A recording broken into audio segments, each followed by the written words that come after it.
Huertas, y me dedico a escribir, a comunicar. Soy filóloga y me especialicé en lingüística computacional, los procesos del lenguaje mediante la informática. Soy una gran aficionada de la investigación en la lengua y escritura ibérica y me gusta la investigación. Estamos aquí porque desde que te conocí, desde el día que te conocí, te oí decir que era muy probable que las lenguas románicas no provengan del latín tal como nos han enseñado a todos desde pequeñitos. Eso me sorprendió porque era la primera vez que lo oía y desde entonces te estoy persiguiendo para que me lo cuentes delante de la cámara. Carmen, creo que no eres la única que opina así, hay otros autores, evidentemente, que opinan así, autores un poco marginales del sistema oficial académico. Entonces, la pregunta es muy sencilla, Carmen. ¿Las lenguas románicas provienen del latín? ¿Cuál es tu opinión? Mi opinión es que no.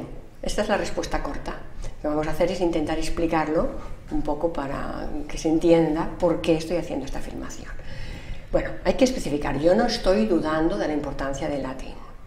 El latín fue muy importante, especialmente durante la Edad Media, porque fue la lengua escrita en media Europa, toda la Europa occidental, la única lengua escrita, la lengua de la cultura, sobre todo la lengua de la Iglesia. No es el único caso en que la lengua que se habla sea una y la escrita sea otra. Esto sucede muchísimo en todo el mundo. Por ejemplo, en el caso del chino mandarín, ¿habéis visto en las películas que todos los chinos van al mercado con una pizarrita? Esto lo hacen para entenderse, porque escriben todos el chino mandarín, pero en China se hablan más de 100 lenguas distintas. Lo mismo sucede con el árabe. Una cosa es el árabe clásico y otra cosa es todos los dialectos árabes, que también hay un montón. Entonces es muy normal que en un proceso de la historia haya una lengua que sea la hablada y otra que sea la escrita. Y eso mismo sucede, por ejemplo, entre el arameo y el hebreo, entre el copto y el egipcio. Entonces hay un momento en que la lengua latina desplaza a la lengua que se escribía antes, y la desplazan no los romanos, sino que la desplaza la Iglesia. Del mismo modo que la Iglesia oriental escriben en griego, la Iglesia copta, pues la Iglesia occidental escribe en latín. Entonces es la Iglesia quien desplaza la lengua anterior y no los romanos. ¿Por qué estoy diciendo esto? ¿Y cuál es esa lengua que se desplaza? El ibérico. Aquí, para nosotros es el ibérico. El ibérico, pero a mí nunca me hablaron en No, la escuela del ibérico. Ni en la escuela ni en la universidad. Parece que la lengua empiece con el latín. Exacto. Este es uno de los grandes fallos, es decir, cuando se estudia todavía en la universidad, no en las escuelas, estoy hablando de la universidad, la asignatura gramática histórica, se parte de que el latín es la madre de las lenguas románicas, entonces se hacen toda una serie de explicaciones bastante rocambolescas muchas veces de cómo ha podido derivar estas palabras que se vulgarizaron, se fueron degenerando para crear una lengua románica. Sin embargo, vemos que no es así.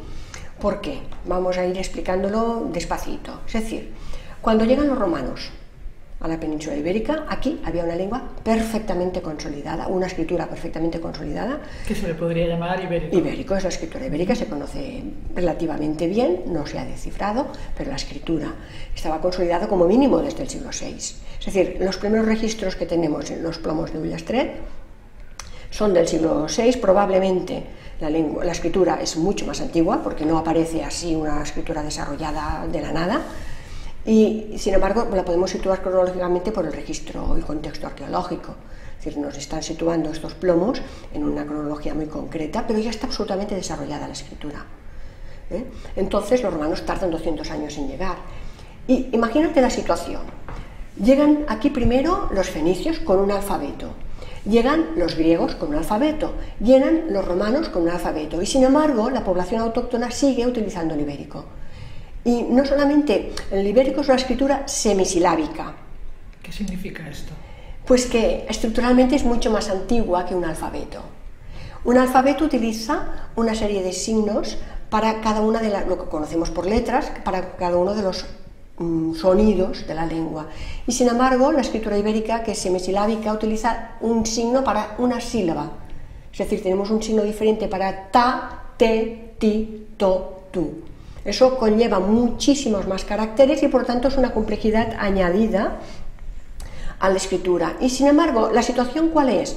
Pues que en plena ocupación romana, cuando llegan los romanos aquí, el ibérico no solo no desaparece, sino que de hecho se expande. Tenemos evidencias de escritura ibérica importantísimo en zonas celtibéricas, por ejemplo el bronce de Botorrita y el bronce de Luzaga, entre otros. Son bronces escritos en escritura ibérica en una lengua que supuestamente no es la misma, es una lengua de origen celta. Y eso conlleva dificultades porque no se adapta bien a su fonética. Entonces la pregunta es, ¿por qué se expande la escritura ibérica en plena ocupación romana? Primero, porque es la escritura que se conoce, es la que hay aquí, y eso quiere decir que la gente la sabe leer. Y eso significa que es la escritura de prestigio, es la aceptada, la que utiliza todo el mundo. Pero además significa que esta lengua se habla, porque nadie va a empezar a utilizar en zonas celtibéricas una escritura que ya no se está utilizando de una lengua muerta. Esto no tiene ningún sentido. Por lo tanto, tenemos que en toda la ocupación romana el ibérico no solo no desaparece, sino que se expande y continúa hasta el siglo I después de Cristo. Es por esto que podemos afirmar que el latín sustituirá una escritura, no una lengua. ¿Entiendes? Si hablamos de escritura, lo que nos queda en registro escrito. Esto no es la única vez que pasa, ha pasado muchísimas otras veces, ¿eh? Como hemos dicho, en el caso del arameo, el copto, es clarísimo lo que es la escritura en jeroglíficos en egipcio, solamente la utilizaban los... No lo he entendido. Dices que el latín sustituyó a la lengua que aquí escritura. A la escritura que había aquí en ese momento, claro. Y a la lengua hablada no. No. Ahí está el gran fallo, es decir, se tiende a asimilar la escritura con la lengua y no es así. Hombre, va a ver, normalmente uno habla en la lengua en la que escribe. No, no siempre. ¿No? Fíjate ahora mismo en África, muchísimas lenguas, por no decir la mayoría de las lenguas indígenas africanas, no tienen escritura y han adoptado directamente el alfabeto latino o incluso escriben solamente en inglés o en francés, en la lengua de los colonizadores. Y esto pasa también en América, el quechua, todas las lenguas originarias de América no han tenido escrito como lengua de cultura, se ha pasado directamente a escribir en español, en castellano. Entonces es muy frecuente. ¿Y qué hablaban los romanos que vinieron? Los romanos no hablaban latín. Esta es otra de las cosas que hace falta explicar. Porque vamos a ver, los ejércitos de romanos que llegaron a conquistar a la península estaban formados por mercenarios. Los mercenarios hablaban cada uno su lengua. De hecho, los ibéricos fueron muchas veces parte de estos ejércitos. Y los ibéricos no hablaban latín, hablaban cada uno su lengua. Hablaban romano, las lenguas romances. Entonces, piensa que el latín solo se hablaba en el Lacio, es una zona muy pequeñita de Italia. Y además lo sabemos así, porque Naevius, en el año 200 antes de nuestra era, en la lápida de su sepultura ya lo pone: Obliti sunt Romanae, liquor lingua latina. Te está diciendo que los romanos han olvidado la lengua latina. No, los romanos no hablaban el latín y hablaban los dialectos que se conocen, el osco, el umbre, todas las lenguas propias que están absolutamente relacionadas con todo el sustrato, con todas estas lenguas. Estamos diciendo que estaban aquí. Es decir, la gente no esperó a que llegaran los romanos para aprender a hablar. Y piensa que los que hablaban latín... ¿Todo es latín, Carmen? Claro, doy clases de latín. Sí. Pero bueno, hablarlo no lo habla nadie, ni los curas. Entonces, ¿qué estoy diciendo? O sea, que podríamos seguir una entrevista en latín, ¿no? No, por favor, no hagas esto, porque yo lo que quiero es que la gente me entienda. Entonces, piensa una cosa, Alicia, que es importante. ¿Qué nos están diciendo los romanos cuando nos hablan de sí mismos? Que tenían instructores, las familias benestantes, las familias poderosas, tenían instructores y que a sus hijos les formaban en latín y griego, las dos lenguas. Bueno, si ellos hubiesen hablado latín, ¿para qué necesitan un instructor que les enseñe a hablar latín? ¿Para qué necesitan cronistas, historiadores que lo anoten todo? Porque solo estas personas instruidas... O sea, era la lengua culta que claro, era la lengua estudiaba escrita. Para hablar a lo mejor en según qué círculos. Pero es la que se ha seguido utilizando toda la Edad Media. Entonces, esto no tiene que sorprendernos. Y ahí está la gran influencia del latín. Todo lo que nosotros conocemos como palabras de origen de latín. Es decir, ahora se dice que cualquier palabra en lengua romance que se parezca al latín es de origen latino y deriva del latín. Pero caramba, la encontramos en inglés y en alemán. Entonces, estamos hablando de que estas palabras se parecen porque provienen de un sustrato común. Por lo tanto, la filiación no se produce, es parentesco, sí. Pero filiación que determina lengua madre, hija, no.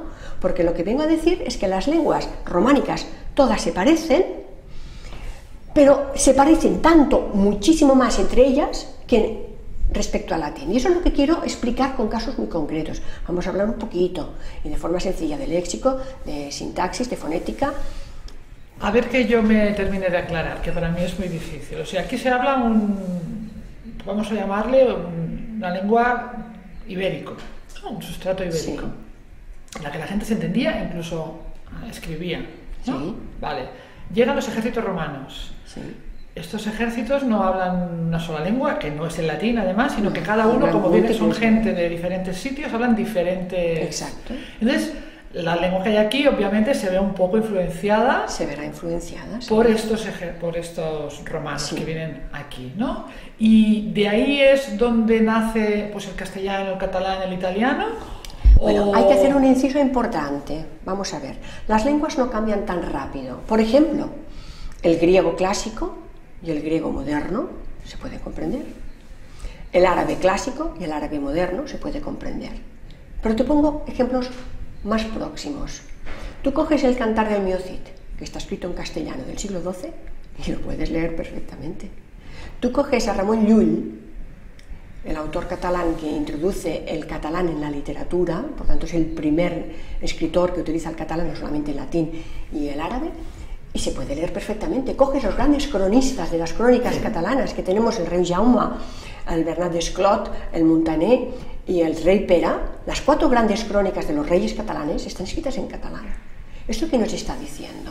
Que realmente las lenguas no cambian, como nos han dicho, en 400 años. Bueno, depende. No, Vamos a ver, puedo decir algo. Cuando se invadió América y llegaron las lenguas de aquí a América, se dejó de hablar. Fíjate lo que me estás diciendo. Has dicho la frase exacta, se dejó de hablar. Una lengua se muere cuando se deja de hablar. ¿Entiendes? Allí se habla la lengua de los conquistadores. Claro, pero fíjate, el español que llegó a América, que de eso hace 500 años, exacto, sigue siendo exactamente español. Ha cambiado poquísimo. Un poquito la prosodia, el tipo de acento, la musicalidad, ¿eh? Pero la lengua no ha cambiado en 500 años. O desaparece la lengua, que la hablan los nativos todavía, supongo, claro, pero no se ha transformado la lengua por el intrusismo de aquí está. España. Lo que vengo a explicar... Ha desaparecido una y ha aparecido otra. Exacto. Fíjate, nadie deja de conjugar los verbos, nadie deja de utilizar el condicional o el futuro, ni pierde los casos por el camino como nos cuentan que ha sucedido. Bueno, yo lo que recuerdo de estudiar latín son las declinaciones. Exacto. ¿Dónde están las declinaciones aquí? Pues mira, esto es un ejemplo clarísimo que nos demuestra que las lenguas románicas no vienen del latín. Precisamente este. ¿Por qué? Porque lo que nos cuenta es que primero la gente dejó de utilizar algunos casos, por ejemplo el genitivo, el dativo, el ablativo, que quedó solamente el nominativo y el acusativo. Bien, entonces durante unos años, claro, la gente no se entendía, porque ¿cómo vas a dejar de utilizar los casos que están marcando la función gramatical de la palabra dentro de la oración? Y yo me pregunto, si en un siglo tenemos 4 generaciones, y esto sucedió en 400 años, durante 400 años, que son 16 generaciones, la gente no se entendía, y no podían hablar porque no tenían claras las correspondencias y las estructuras gramaticales de una oración. Claro, es como si durante 400 años se hubiera estado transformando la lengua y... Eso es lo que nos cuenta la gramática. ¿Qué se hablaba? ¿Cuál era ese idioma, no? Sí, hay un fallo, que es que a los lingüistas no se les ocurre pensar que la lengua no solamente la usamos para hablar y comunicarnos. La lengua es la base del pensamiento. Pensamos, el discurso interno funciona con el lenguaje. Entonces es imposible concebir que nosotros durante 400 años no nos entendiéramos. Yo he llegado a leer en libros de gramática histórica de la universidad, no estoy hablando de cuentos para niños, se sigue explicando en la universidad, que la gente llegó a tal grado de vulgarización, por eso se llama el latín vulgar, y de generación de la lengua, que empezaban a usar los gestos para decir que sí, que no, encoger los hombros. Esto está escrito en los libros de la universidad. Porque es la única manera que tienen de explicarse. Claro, ¿cómo pierden los conectores? Pero ¿Cómo? Eso no es ciencia, eso es imaginación. Bueno, sentido común. No, quiero decir, que expliquen esas historias, es decir, como no lo explicamos de otra manera, lo explicamos así. Fíjate, pero... lo más curioso, Alicia, es que esto que se nos vende como vulgarización sucede en todas las lenguas románicas y todas llegan a la misma solución. Es decir, se explica que la tendencia es a simplificar estas declinaciones hasta que desaparecen. Y la pregunta es, ¿por qué el alemán no las ha perdido? Sí, exactamente, el alemán tiene declinaciones. ¿Y el griego? Pero ¿me estás diciendo que el alemán viene del latín? Fíjate una cosa muy curiosa, el latín está justo entre el alemán y nuestras lenguas románicas. Lingüísticamente y geográficamente hay una progresión. Entonces, lo que vengo a decir, y esto es una evidencia, es que no hay una tendencia natural a perder declinaciones por el camino. Esto no se puede justificar así. Y menos que todas las lenguas románicas hayan llegado a la misma solución por vías distintas sin tener contacto. Porque el rumano y el gallego, que no hay contacto alguno, han llegado a idénticas soluciones. Y entonces es ahí donde se nos desmonta. Y si esto ya llama la atención con algunas palabras, como vamos a ver ejemplos concretos ahora, cuando llegamos a la sintaxis es que se nos desmonta completamente la hipótesis de que las lenguas románicas vienen del latín porque no se sostiene, es decir, que la sintaxis no se parece en nada. A ver, ¿vemos algunos ejemplos? Sí, vamos a ver ejemplos muy concretos. Por ejemplo, la fonética.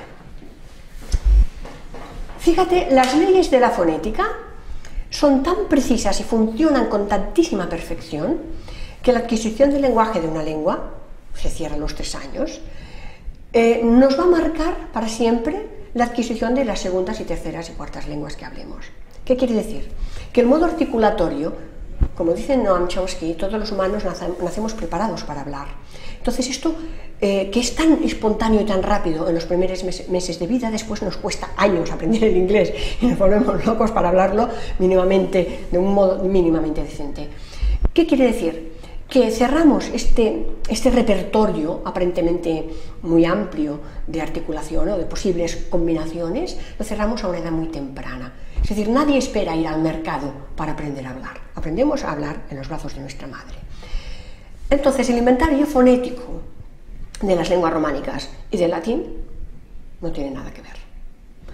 Empezamos por las consonantes. El latín solamente tiene 14 consonantes. El castellano tiene 19, el catalán 23. ¿De dónde aparecen todas estas articulaciones nuevas? Bueno, pues la gramática histórica explica que van apareciendo sucesivamente. Primero llega el proceso que se llama de ensordecimiento de las oclusivas en posición final, después llega la fricación, bueno, y hay una serie de procesos fonéticos muy bien estudiados. Yo me pregunto, ¿y cómo de golpe en el siglo VII empezamos todos a hablar de esta manera? No tiene mucho sentido. Bueno, mi profesor me decía que el 75% del cambio se produce por influencia de la iot. La iot es la i. Bueno, pues sí. No, la I latina. Le llamamos el sonido I. Vale, bueno, si estudiamos el ibérico vemos clarísimamente que de todas las vocales, la que tiene mayor presencia es precisamente la I, es la más estable además. Bueno, entonces toda esta influencia externa que se viene a justificar por un proceso de evolución a lo largo de 400 años, resulta que no hay que irlo a buscar ni fuera ni lejos, lo tenemos aquí. Es la vocal más presente. Entonces, todos estos procesos de palatización que se justifican o se intentan justificar a partir de la influencia de una posible iot celta, es que todo esto no hace falta para nada. Y si cogemos el inventario vocálico, es todavía más escandaloso. Las 5 vocales del castellano son idénticas a las del euskera. ¿Es que el castellano y el euskera se parecen, no estás diciendo? Sí, exactamente, estoy diciendo esto. Es decir, lo que se nos cuenta en gramática histórica es que el trazo de longitud, es decir, las vocales largas y cortas del latín, van evolucionando, entonces pasa el grado de longitud, se convierte en apertura, se crean los distongos, pues todo esto lo puedes borrar y olvidarlo, porque las mismas vocales, las 5 A, E, I, O, U del castellano, son las del euskera. ¿Entiendes? Entonces, todo esto, cuando estudias gramática histórica, se ignora. ¿Por qué? Bueno, pues supongo porque cuando se escribieron los libros que se están utilizando en la universidad, no se conocía nada o casi nada del ibérico. ¿Y por qué? Insisto, no se conocía nada del ibérico. ¿Por qué se han investigado tantísimas lenguas muertas y la de aquí no la hemos investigado? Esta pregunta me la hago yo todos los días. Realmente hay grandes investigadores de ibérico, pero fuera del nivel académico. Es decir, a nivel académico no existe ninguna cátedra de ibérico, todavía hoy, en el siglo XXI. Puedes estudiar etrusco, puedes estudiar lineal A y B, y puedes estudiar el cuneiforme. No se puede estudiar en la Universidad del Ibérico. En ninguna universidad de España. Ni de fuera de España. No, claro. Si quieres saber un poquito, te puedes ir a Alemania, que es donde saben más. ¿Del ibérico? Claro, el que ha hecho el gran inventario del Monumental Linguarum Hispanicarum con todas las inscripciones ibéricas, que por cierto hay más de 2000 y sigue sin descifrar, ha sido Jürgen Untermann, alemán. O sea, ¿en Alemania se sabe más del ibérico que aquí? ¿Qué estás diciendo? Vamos a ver, yo es que no sé si no te entiendo bien o... Me estás entendiendo. Aquí hay grandes especialistas, se hacen los congresos de paleohispánicas, se habla a nivel de especialistas, pero esto es como algo elitista que no ha entrado en la universidad. Ahora mismo, si tú quieres tener acceso a los escritos en ibérico, o te introduces estos círculos o accedes a mi página web donde lo pongo a libre distribución. He montado una página web precisamente para suplir este lapsus, es decir, ¿cómo puede ser que cualquier persona que quiera conocer las escrituras en ibérico pues no pueda tener acceso si tiene que ir a las hemerotecas de las universidades para buscarlo? ¿Y por escrito lo has puesto todo esto, Carmen? Todo, sí. Entonces, precisamente... No quiero decir en un libro para poder... Bueno, yo tuve la suerte de que el trabajo final de carrera mío se publicó, porque rápidamente cuando me escucharon, una persona misma del público, cuando hice la presentación del trabajo, me propuso publicarlo, porque le pareció que era muy importante. Lo he ido presentando, por ejemplo, en la revista Origa también salió publicado un artículo. He ido un poquito difundiendo este tema, pero me pareció imprescindible poderlo poner al alcance de cualquier investigador. Entonces lo que hice fue crear una fuente para poder escribir en ibérico y después introducir todo el corpus. Para esto me ha ayudado David Folk, que bueno, se ha pegado la gran paliza de introducir todos los textos ibéricos en el ordenador. Pero ahora están a disposición de cualquier persona. Puedes entrar... ¿Y qué puede hacer una persona con este material? Primero, verlo. Porque claro, lo que no se puede investigar es lo que no existe, lo que no se puede ver es muy difícil que alguien pueda conocerlo. Claro, lo primero que hay que decir es que hay más de 2000 textos. Y no estoy hablando solamente de marcas en cerámica cortas, es que hay plomos, hay cartas, hay contratos comerciales, hay textos votivos funerarios, textos de enterramientos, de espacios religiosos. Tenemos una cantidad enorme. Si no he entendido mal, sin traducción todavía. Sin traducción. Eso es muy grave. Claro, es una de mis pasiones y estoy en ello, sobre todo en divulgarlo y en facilitar equipos multidisciplinares, que se pueda estudiar desde diferentes aportaciones. Sí, es increíble, cuesta de entender, ¿eh? Vamos a ver. Volvemos a la fonética. Sí, venga. Decíamos que el inventario de consonantes del latín es muy reducido, el de las lenguas románicas es mucho más amplia y existen en todas las lenguas románicas. Pero para mí, la característica que hace que sea imposible que las lenguas románicas deriven del latín es el cambio en la estructura de la sílaba. Me explico. La estructura del latín es siempre de sílaba abierta. Tiene la tendencia de hacer consonante con vocal. Las lenguas románicas no. Tenemos una tendencia enorme, y todas, otra vez coincidimos en la solución a la que se ha llegado desde el rumano hasta el gallego, a tener sílaba trabada, es decir, que acaba en consonante. Vamos a ver algún ejemplo en concreto, que además esto ha condicionado cuando se estudia la etimología de las palabras, que se hacen etimologías completamente equivocadas. Vamos a ver, cuando escuchas hablar una lengua, vas a un sitio turístico o te metes en el metro de Barcelona y oyes hablar alemán, y aunque no hables alemán, estás reconociendo perfectamente que es alemán. Reconocerás el ruso, el francés, el italiano, y aunque no entiendas, captas inmediatamente la prosodia, es decir, la música, el ritmo. Sí. Bien. El latín es una lengua que trabaja por un ritmo binario muy pautado.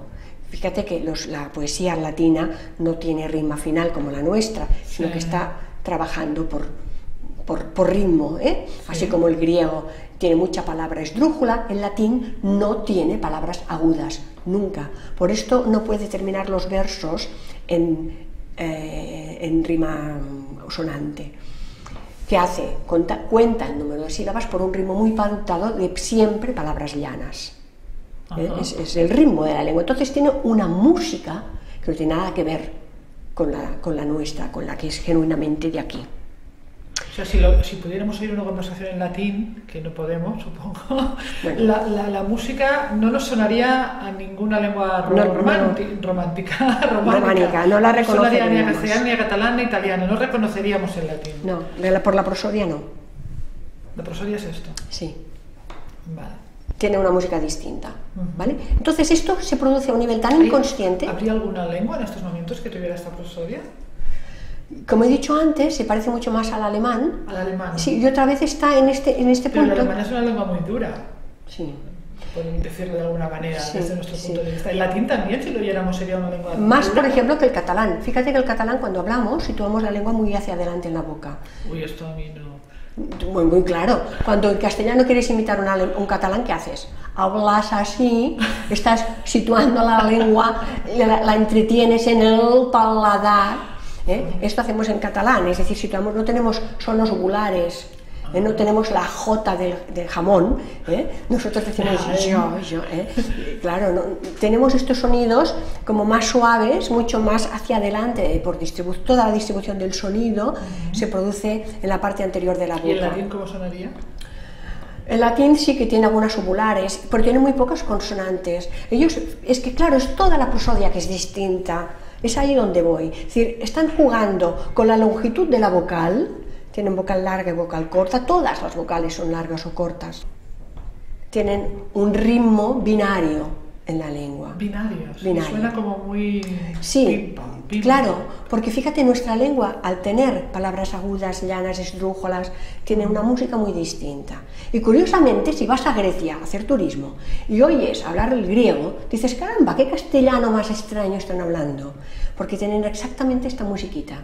Es decir, nuestra música se parece... ¿El griego tiene nuestra prosodia? Sí, se parece muchísimo más. Es decir, oyes hablar el griego... A ver si vas a acabar diciendo que las lenguas románicas vienen del griego. No estoy diciendo que vengan del griego, pero sí estoy diciendo que tienen puntos de parentesco importantes. ¿Cómo es? Y tan discutible es que una palabra venga del latín como que venga del griego. ¿Por qué? Porque durante la Edad Media el proceso de creación de palabras, bien sea por derivación o composición, especialmente por composición, se utiliza el griego, que es riquísimo. Es decir, nosotros estamos hablando de ojos y en cambio hablamos al oculista. Estos son palabras que se han formado, son los que conocemos por neologismo, la mayoría a partir del latín y el griego, y evidentemente la influencia es aplastante, porque todo este vocabulario nuevo lo hemos creado con estos métodos, ¿entiendes?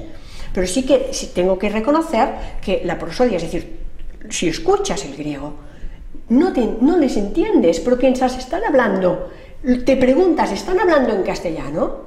Porque la música es muy parecida. Y lógicamente tenemos un ancestro común. Es decir, las hermanas se parecen, ¿de acuerdo? La lengua románica se parecen. Lo que no se parece es la madre. Como para justificar que venimos del latín. Tendríamos que parecernos al latín. Y hemos hablado solamente de fonética. Ahora vamos a pasar a la morfología y la sintaxis. Vamos a ver. Entonces la cosa es más grave. Acabando para acabar, un ejemplo concreto que me has pedido. ¿Por qué hablo de que la coda, es decir, la sílaba, la estructura silábica es distinta? Esta coda silábica trabada o libre. Te pongo un ejemplo muy claro. Cuando se hace etimología, a veces se hace mal, precisamente por no tener en cuenta esto. Por ejemplo, si tú buscas en el diccionario etimológico de dónde viene la palabra esclavo, te dicen, literalmente, que viene de eslavo, porque los romanos hicieron muchos esclavos eslavos. Entonces pienso, Dios mío, la esclavitud creo que es anterior a la romanización, pero ¿cómo se llama esclavo en alemán? Esclave. Fíjate que eslavo y esclavo hay una letra de diferencia que es una C que desaparece. Entonces, al hacer la etimología nos dicen muy en serio que esta C desaparece porque viene de eslavo, ¿vale? ¿Tú crees que un alemán añadirá una C para que se parezca en castellano. Vamos, no tiene sentido. Es decir, que una palabra que ha evolucionado en un lugar tan lejos geográficamente y lingüísticamente lleguen a la misma solución. Pero además un alemán jamás llamará esclavo a un eslavo. Es decir, que la etimología a veces llega, con todos los respetos, al punto del ridículo. Lo mismo pasa con la toponimia.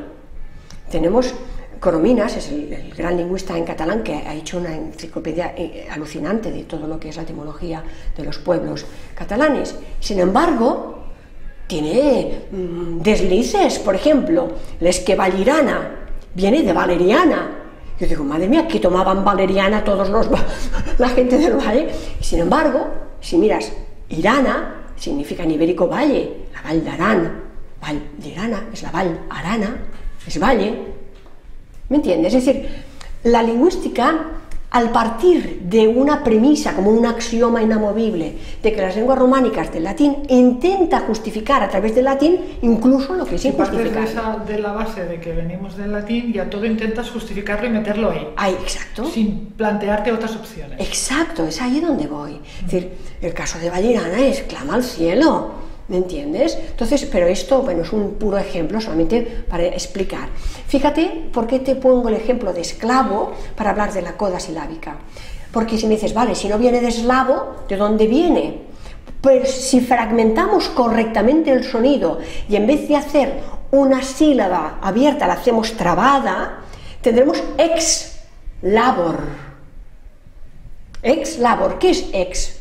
El ex marido, el ex ministro.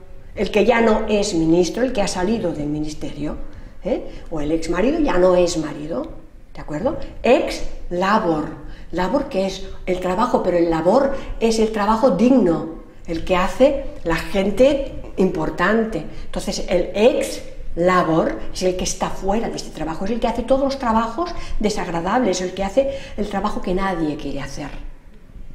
Esta es la etimología correcta de esclavo. Pero para eso tenemos que fragmentar correctamente la sílaba.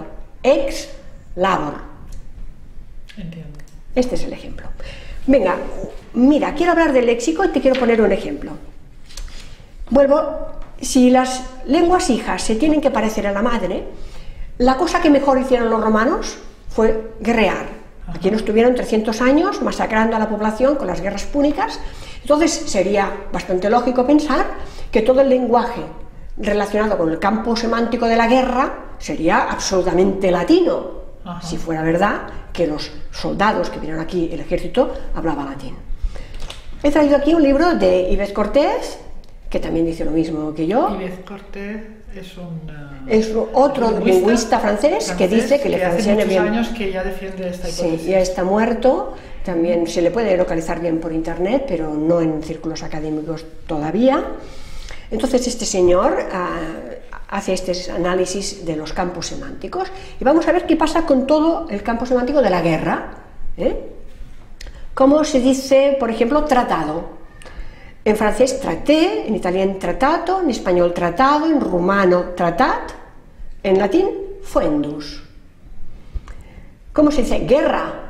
Guerre en francés, italiano guerra, en español guerra, en latín bellum. ¿Cómo se dice? Desastre. En francés desastre, en italiano desastro, en español desastre, en rumano desastro, en latín clades. ¿Cómo se llama la lucha? En castellano, en francés luta, en castellano lucha, en italiano lotta, en rumano lucta, en latín pugna. Bueno, lo que está claro es que todas las lenguas románicas coinciden, provienen de algún sitio, claro, que no debe ser el latín, pero está claro que vienen de un mismo origen. Todas, fíjate, comparten, son hermanas, por eso yo digo, son hermanas. Las lenguas románicas... la madre equivocada. ¿Y el padre dónde está? Aquí está. ¿El padre dónde está? Las lenguas se transmiten por lengua materna. Dinastía materna. No, a ver, lógicamente la influencia del latín no la niego, pero es posterior, es de la Edad Media. Pero aquí tenemos un claro ejemplo. O sea, es una tía. No, es una hermana. Es una hermana más, una prima. ¿El latín lo prima? Una prima. Una prima que nos hace, igual que el alemán y el inglés, porque gran parte del vocabulario inglés y alemán son iguales que el de las lenguas románicas. Ajá. Claro, muchísimas palabras. O sea, que el inglés y el alemán vendrían de la misma madre original que la románica. Bueno, es lo que yo no sé si hay que llamarlo indoeuropeo, ¿Por qué? Porque entonces tenemos una lengua como el hebreo, que no es de la familia indoeuropea, que es una lengua semítica, y también coincide. Es decir, lo que son las raíces trilíteras del hebreo, muchas veces estas consonantes coinciden. Es decir, estamos hablando de una lengua madre, evidentemente. ¿Nos estás llevando a una lengua original, Carmen? No lo sé, porque para mí es muy difícil explicar que haya una lengua original y que haya dado, por ejemplo, lenguas tonales como el vietnamita. O que haya esa sí que sería completamente distinta. No, yo no lo puedo explicar. O por ejemplo las lenguas aglutinantes, como en el caso de algunas lenguas indígenas americanas, que en una sola palabra se incluye semánticamente una oración. Me cuesta explicarlo con una lengua madre. Hay un lingüista que se llama Jaime Martín, licenciado en Filología Románica, que ha estado impartiendo clases durante más de 40 años, está doctorado. Este señor ha publicado ahora en el mes de abril de 2013, es decir, una investigación reciente, de la similitud de más de un 70% entre el euskera y el dogón. Entonces, bueno, él para mí... ¿Y el dogón? Claro, él se equivoca. ¿Dónde se habla el dogón? En Mali, en África. Entonces, para mí tiene un principio equivocado, es decir, él dice que viene del dogón. Yo no creo que venga del dogón, por una razón, y es porque, a ver, por el camino los dogones se han vuelto blancos. No creo que sea así. Además, el euskera está bien estudiado y genéticamente incluso el ADN se ha estudiado, es gente que está instalada en el mismo territorio desde hace muchísimos siglos. Lo que nos está dando una información importantísima, que es que hay un sustrato, hay una lengua madre ahí común de la que parten muchísimas otras, y ahí estaría no solo el dogón, estaría el berber, el tamazic, es decir, otras lenguas que tienen estructuras muy similares o como mínimo que hay un parentesco.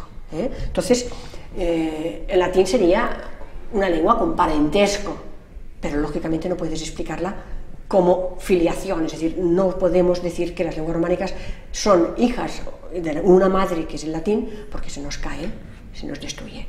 Bueno, hay más ejemplos aquí, por ejemplo tendríamos otros ejemplos de todos campos semánticos distintos, el de la familia, muchos en que vemos clarísimamente que el latín precisamente es el que se desmarca.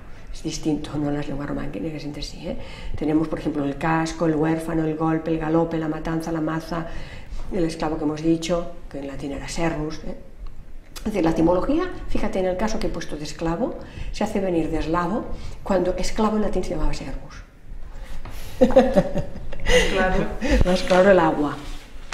Bien, pasamos a la morfología rápidamente, para no aburriros, deciros que el latín no tiene artículo. Todas las lenguas románicas lo han desarrollado. ¿El latín no tiene artículo? No. Ah, pues nos lo inventamos, ¿no? Pero el camino bueno, te hacen decir, la explicación oficial es que viene... Ni demostrativo ni de ningún tipo. Bueno, tiene algunos demostrativos, entonces te dicen que el artículo viene de una reducción de ilus y la ilum, ilet y la ilum, entonces esta es la explicación oficial que se sigue dando en los libros de gramática histórica. Pero si fuera el único caso te diría que vale. Pero entramos en los pronombres. Las lenguas románicas, y también todas, coinciden en que los pronombres se utilizan con preposición. En latín no. Ajá. Tenemos también unos pronombres muy interesantes, en castellano no existe, pero sí en catalán y en francés, que son el i y el en, yo hi vaig, yo en vinc, je vais, je en viens, que no existen tampoco en latín, también los encontramos en griego, por cierto. Ni en castellano. No, en castellano en este caso no están. Piensa que el castellano también tiene una influencia enorme del árabe. Del árabe. Aquí estuvieron 800 siglos y a pesar de todo no hablamos árabe. Y también tengo que decir que los mozárabes, que nadie sabe muy bien lo que es porque se habla de los mozárabes para justificar todo este periodo del que no sabemos nada hasta que no se puede hablar propiamente de lenguas románicas. Desde que dejamos de hablar del ibérico se habla de mozárabes. Coges el mozárabe y lo puedes leer perfectamente. El mozárabe es lengua románica. ¿Ah, sí? Sí, se entiende muy bien. Tiene influencia del árabe. El castellano tiene un 20% de palabras, no estructura, que es ahí donde vamos. La estructura profunda, lo que es la morfología, la sintaxis, no se puede traspasar de una lengua a otra porque es el sistema de conexiones neuronales que utilizamos para los procesos. De conexión mental, de alguna manera. Exactamente. Piensa que nuestra lengua Puedes añadir palabras, quitar palabras, algunas, y no todas. Algunas, y no todas, y ahí pero vamos. La base, el esqueleto, digamos, es lo que no puedes no puedes modificar. Porque luego ya es otra lengua. Exacto. Y eso es importantísimo esto que acabas de decir, porque mira, el castellano, el catalán, las lenguas románicas, son de núcleo verbal. No podemos construir una oración sin verbo. Y la información está en el verbo. Sí. El inglés, ¿no? El inglés es una lengua de núcleo por satélite. Me explico. Que ya te veo la cara. Por ejemplo, nosotros hablamos de entrar, subir, bajar. Cada vez necesitamos un verbo muy específico para indicar el movimiento. Un inglés dice get, get in, get off, get through. ¿Entiendes? Get up, get down. La información está en el satélite, en la partícula que añades a este verbo. Vale, los famosos verbos, ¿cómo se llaman? ¿Modales? Los phrasal verbs. Los phrasal verbs, vale. Que utilizan el mismo verbo con una preposición distinta y significa 50 cosas distintas. Por lo tanto, la información básica está en la preposición. Exacto, y aquí no, aquí la tenemos en el verbo. El verbo es lo que nos muestra clarísimamente que hay un proceso evolutivo en las lenguas románicas que no se puede explicar de ninguna manera a través del latín. Mira, el latín utiliza forma analógica, quiere decir, hay un lexema con unos sufijos y así te forman la pasiva y te forman todos los tiempos verbales. Las lenguas románicas tienen una tendencia enorme para las perífrasis, quiere decir tiempos compuestos. En latín no existen. ¿Bien? La lengua latina utiliza enormemente la voz pasiva. Nosotros no. Nosotros no, pero el inglés sí. Es decir, las oraciones de infinitivo, que es el hueso de los estudiantes de latín, y la voz pasiva del latín se parecen 1000 veces más al inglés que a las lenguas románicas. En inglés tú dices, you want me to help you. Estás utilizando un acusativo con un infinitivo. Esto es la oración de infinitivo latina. En castellano no hablamos así. Yo lo que recuerdo de cuando estudiaba latín era el orden de las palabras. Que yo decía, cuando traducías literalmente una frase en latín, decías, pero si está al revés, nosotros no lo decimos así. Exacto. ¿Cómo es posible que hayamos degenerado tanto y llegar a hablar de esta manera que no tiene sentido? Claro, se parece más en este caso al orden que utilizan el inglés. Sí. Incluso el orden del adjetivo y el complemento delante del nombre. Es decir, un inglés te dice Sylvia's mother, la madre de Silvia, como en latín, te pone el complemento delante. La tendencia clarísima del orden de los constituentes que tenemos nosotros, el sujeto, verbo, objeto, en latín no tiene nada que ver porque el verbo tiene una tendencia al final. Es decir, el foco, el zoom que hace la mente del latín siempre va hacia atrás y nosotros empezamos al revés. Tenemos que tener primero una visión de conjunto para ir centrando. Eso que te está hablando de que todas las conexiones mentales, es decir, esta lengua que utilizamos para pensar, tiene una estructura distinta, ni mejor ni peor, distinta. Pero yo sigo sin entenderlo, si es tan obvio. ¿A quizás, qué hombrera se le ocurrió que venía? Bueno, porque como no se cuestionaba. Pero alguien tuvo que decirlo por primera vez. Yo creo que se escogió el latín, pues igual podrían haber dicho que... Es que fue la Iglesia la que determinó que el latín fuera la lengua escrita, igual que la Iglesia oriental se decidió por el griego, la lengua de la Iglesia occidental ha sido el latín. Entonces no se cuestionó porque... Sí, por supuesto que... Bueno, ¿qué se ha estado haciendo? Es decir, se acoge un texto medieval escrito en latín, entonces de golpe aparece un trazo de articulatoria, por ejemplo, en que salen fricativas, entonces se dice, en este siglo aparecieron las fricativas, porque lo que está indicando esta confusión a la escritura de la persona que está escribiendo es la lengua que habla la persona que está escribiendo. Pero eso no quiere decir que el trazo apareciera, la característica... Se reunieron unos cuantos vecinos y dijeron, este año nos toca introducir las fricativas, ¿no? Bueno, más o menos así. ¿No? Claro, bueno, ya lo ves. Ahora te parece gracioso, pero esto se sigue explicando muy en serio en la universidad. Se sigue explicando así.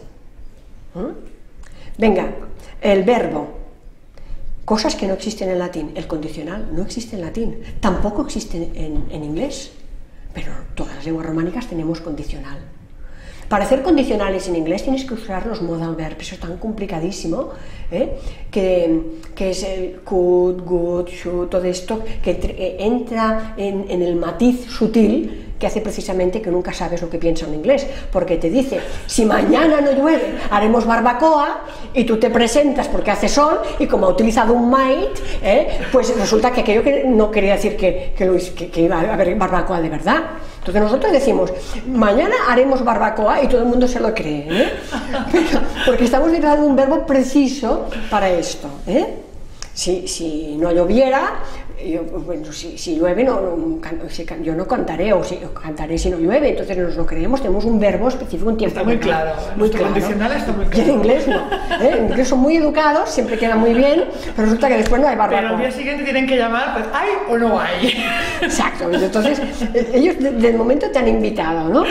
Bueno, esto es una broma, pero sí que es claro que, por ejemplo, la formación del futuro, nosotros formamos el futuro a partir del infinitivo. En latín no, se forma con un sufijo, el vir para la primera persona vo, pero otra vez coincidimos con todas las lenguas románicas. Es decir, podría ser una deformación que hemos hecho aquí, porque la explicación que se da es que se forma a partir del infinitivo más. Bueno, si se forma a partir del infinitivo más, estamos yendo a las perífrasis, que es el modo por antonomasia que tenemos los de las lenguas románicas para formar los tiempos verbales. Nos encantan las perífrasis verbales, ¿eh? Esto es propio de las lenguas románicas, no precisamente del latín. Más los nombres, la formación del plural. El latín cada declinación forma el plural de una manera diferente, las lenguas románicas no. Tenemos claramente una formación de plural en las lenguas occidentales, por ejemplo el castellano, el portugués, el catalán y el francés, el plural en S, que qué casualidad es como lo forman los ingleses. Sin embargo, las lenguas orientales, como son el rumano y el italiano, los forman con I o con E. Eso tampoco se parece al latín. Un poquito se parece el italiano más al latín en este aspecto por proximidad, pero es otro trazo diferencial. Y el otro más importante es el género. Las lenguas románicas no tienen género neutro, pero otra vez lo encontramos en alemán. Es decir, el alemán, por proximidad lingüística y geográfica, se parece más al latín que las lenguas románicas. Tienen todas las declinaciones, tienen el género neutro. No lo tenemos en ninguna de las lenguas románicas, solamente nos queda un pronombre neutro. Es decir, nosotros tenemos otras tendencias, pero es otra vez la casualidad de que todas las lenguas románicas se parecen. Bueno, cuando llegamos a los adverbios, la cosa ya cada vez cuesta más de explicar.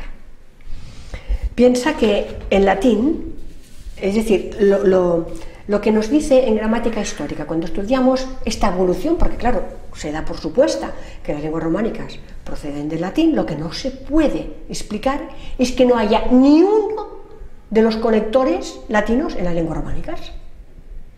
De hecho, si hablamos de las tres categorías que no tienen flexión, es decir, estamos hablando, hasta ahora de morfología hemos hablado de artículos, de sustantivos, hemos hablado de verbos, pero ahora llegamos a las categorías fijas, que son adverbios, preposiciones y conjunciones. En una lengua podemos crear nombres nuevos. Por ejemplo, sale un personaje que se llama Jordi Pujol y podemos crear el pujolismo. Podemos inventar nombres y adjetivos y podemos incluso inventar verbos, por ejemplo, formatear. Ahora con la informática pues se están inventando, necesitamos vocabulario nuevo y esto es muy productivo en la lengua, tenemos recursos para inventar palabras nuevas, pero las categorías cerradas, las fijas, no son cerradas, no podemos inventar preposiciones, adverbios y conjunciones. Y además son las imprescindibles en una lengua. Entonces, la gran incógnita es cómo es que ni una sola de las conjunciones latinas y de todos estos conectores latinos se han trasladado a las lenguas románicas. Mira, las únicas que se mantienen son et, que es i, nec, que es ni, aut, que es o, si, que es el condicional si, y el quid, que pasa que. Son las únicas coincidentes, pero todo el resto, nosotros tenemos una clara tendencia a la locución, otra vez, a pesar de, por supuesto, sin embargo, todas estas conjunciones que relacionan la frase principal con la subordinada, en latín no existen. Y ahí es donde se nos desmonta completamente el esquema. Y ya te he dicho que yo muy seriamente he leído en libros de gramática e historia que dicen esto, que claro, como se degeneró tantísimo la lengua, se gesticulaba. Entonces yo quiero decir, no obstante, oye, te voy a dejar mi libro, no obstante con un gesto. Pues no sé, vamos a empezar a inventar. Realmente esto es serio, ¿eh? Mira, en el siglo XIX... ¿Tú crees? En el siglo XIX toda la población, el 90% de la población era analfabeta y conjugaban perfectamente los verbos. Es más, tenían un lenguaje muchísimo más rico que el que tenemos nosotros. La gramática no la inventa, es decir, no son los gramáticos los que inventan la lengua. La lengua per se es perfecta. Existe antes que los gramáticos. Y lo único que hacen los gramáticos es plasmarla, es intentar explicarla, explicar estos procesos. Pero te vas a cualquier país del más recóndito en la selva del Amazonas y utilizan perfectamente la lengua, la gente no está gesticulando. Esto lo explicaremos en otro vídeo, Carmen, hablando del origen de la lengua y todo esto, que sé que también te apasiona. Sí, el origen del lenguaje es para mí una auténtica pasión, porque la lengua es tan perfecta que no puede ser construcción del azar, tal como nos han explicado. Realmente estoy convencida absolutamente que no ha sido así. Bien, yo creo que no quiero marear más porque los ejemplos en sintaxis, el cambio de los elementos constituyentes de la oración es muy evidente. Carmen, ¿de dónde vienen las lenguas románicas? Las lenguas románicas no vienen, estaban aquí. Antes de la llegada de los romanos, la gente hablaba perfectamente, y son las lenguas que se hablaban aquí. Por lo tanto, no vinieron de ningún sitio. Son lenguas emparentadas que además forman abanico, como siempre. Fíjate que el catalán está entre el francés y el castellano, el aragonés está entre el catalán y el castellano, el bable está entre las... Cuando se hablaban aquí, ¿quieres decir que es la lengua autóctona? Autóctona, que por la vibración de esta tierra se generó aquí esta lengua que ha existido aquí desde siempre. Claro. Que ha sido evidentemente influenciada por multitud de otras lenguas, claro, pero que ha mantenido su esencia. Y además el proceso es de miles de años, no de cientos. Este es el gran cambio, es decir, toda la explicación de gramática que se intenta justificar en 400 años, tendríamos que hablar de miles de años, porque el español de América sigue siendo español, y hay pequeños cambios de introducción del léxico, han dejado de utilizar a lo mejor algún tiempo verbal, concretamente en Argentina, un tiempo verbal, pero la lengua es perfectamente la misma, igual que el griego clásico del griego actual, el árabe clásico del actual. Entonces estos procesos tienen que abrirse años, miles de años, no cerrarse en este proceso casi ortopédico para justificar estos cambios. Entonces yo pienso que hay que replantearlo, es decir, no estoy quitando ni un ápice la importancia del latín, porque evidentemente ha sido la lengua escrita de media Europa durante muchos siglos, pero sí tenemos que replantearnos, sobre todo, este proceso cómo ha sido, esta influencia de incorporación del lenguaje, la creación de todo el neologismo, todo esto sí, está muy bien explicado, pero el origen no se puede supeditar a una lengua madre y unas lenguas hijas, sino que tenemos que hacer un planteamiento de distinto que pasa obligatoriamente por el ibérico. Quizá nos ayudaría muchísimo, ¿no?, dedicar esfuerzos y recursos a traducir, a conocer el ibérico, porque es la que tenemos registros, nuestro origen, nuestra historia. Es la que nos ha dejado registro escrito, porque indudablemente había otras. El euskera, que probablemente están emparentadas, había otras lenguas, había el lusitano, el celtibérico, había otras, pero la que nos ha dejado el texto escrito y en abundancia, en todos los contextos, en toda clase de soportes, en plomo, pero también lo hemos encontrado en cerámica, en cobres, es decir, estaba en todos los contextos del entorno sociales, porque la gente no solamente la utilizaba, no era algo exclusivo de una casta de escribas, sino que si una mujer tiene unos signos de escritura ibérica en las fosayolas en su telar, en los pesos de su telar, es porque está la escritura absolutamente integrada en la sociedad. Entonces yo pienso que la clave en estos momentos está en descifrar la escritura ibérica y nos va a aportar una información que nos cambiará completamente el paradigma. Carmen, a ver si consigues un equipo de lingüistas, de investigadores que te ayuden en esta labor, y en un par o tres de años yo creo que aquí podemos dar la exclusiva de traducidos los textos ibéricos, y de más a más nos cuentan esto y nos presentan aquello, y hemos descubierto el origen de la patata. Fíjate lo importante que es el tema interdisciplinar. Hemos colgado el signario ibérico con David Folk para libre distribución, y ha salido un informático, estos cracks de la informática que en un momento te hacen lo que nosotros tardamos meses, ha conseguido montar un buscador para localizar secuencias de caracteres iguales. Entonces, en un plis-plas literalmente, en segundos, haces lo que los gramáticos tardan años, en ir buscando secuencias que se parecen en diferentes textos. Esto ahora lo puedes hacer en un ordenador porque tenemos todo el inventario de textos y todo el corpus que se llama introducido, haces una búsqueda y en segundos te da todas las referencias donde está la misma secuencia de caracteres. Entonces estás en el camino ya. Estamos en el camino, pero necesitamos esta suma de gente que trabaje disciplinas. Para poder hacerlo más Yo fácil. pienso que es importante que en un equipo haya gente que conozca griego, gente que conozca euskera, que lo hable bien, que sea escaldún, gente que sepa manejar procesadores informáticos, es decir, de gramática computacional. Entonces, esto puede favorecer muchísimo el desciframiento. Eso es nuestro gran reto en este momento, pienso yo. Eres una pionera, Carmen, ¿sabes? No, hay gente que está haciendo gran trabajo. Lo que pasa es que a mí me divierte, me apasiona y pienso además que puede dar mucho de sí, que es algo que va a cambiar el paradigma. ¿Quieres añadir algo más? Está todo dicho. Bueno, hay mucho más para contar, pero básicamente es dar estas pinceladas de por qué. Es decir, no quería yo que pareciera que estoy vilipendiando al latín. No es nada contra el latín. A favor de nuestras lenguas propias, que las hemos tenido ignoradas, especialmente desde el entorno académico, muchos años.